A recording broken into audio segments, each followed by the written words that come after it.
Matthew chapter 7. Do not judge, or you too will be judged. For in the same way you judge others, you will be judged, and with the measure you use, it will be measured to you. Why do you look at the speck of sawdust in your brother's eye and pay no attention to the plank in your own?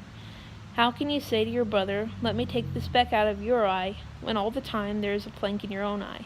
You hypocrite! First take the plank out of your own eye, and then you will see clearly to remove the speck from your brother's eye. Do not give dogs what is sacred. Do not throw your pearls to pigs. If you do, they may trample them under their feet and turn and tear you to pieces. Ask and it will be given to you. Seek and you will find. Knock and the door will be opened to you. For everyone who asks receives. The one who seeks finds. And the one who knocks, the door will be opened.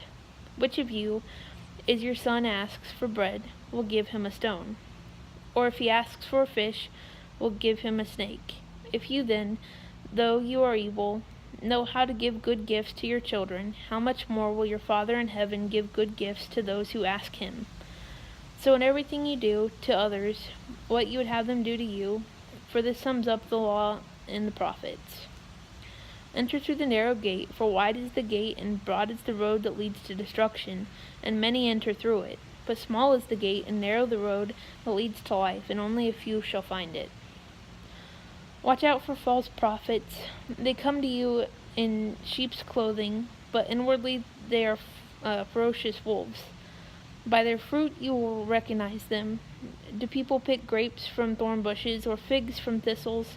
Likewise, every good tree bears good fruit, but a bad tree bears bad fruit. A good tree cannot bear bad fruit, and a bad tree cannot bear good fruit. Every tree that does not bear good fruit is cut down and thrown into the fire. Thus, by their fruit, you will recognize them.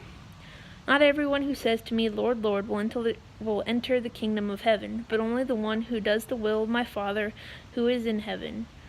Many will say to me on that day, "Lord, Lord, did we not prophesy in your name, and in your name drive out demons, and in your name perform many miracles?" And then I will tell them plainly, "I never knew you. Away from me, you evildoers." Therefore, everyone who bears these words of mine and puts them into practice is like a wise man who built his house on the rock. The rain came down, the streams rose, and the winds blew and beat against the house. Yet it did not fall, because it had the foundation on the rock. But everyone who hears these words of mine and does not put them into practice is like a foolish man who built his house on the sand. The rain came down, the streams rose, and the winds blew and beat against the house, and it fell with a great crash. When Jesus had finished saying these things, the crowds were amazed at his teaching, because he taught as one who had authority, and not as the teachers of the law.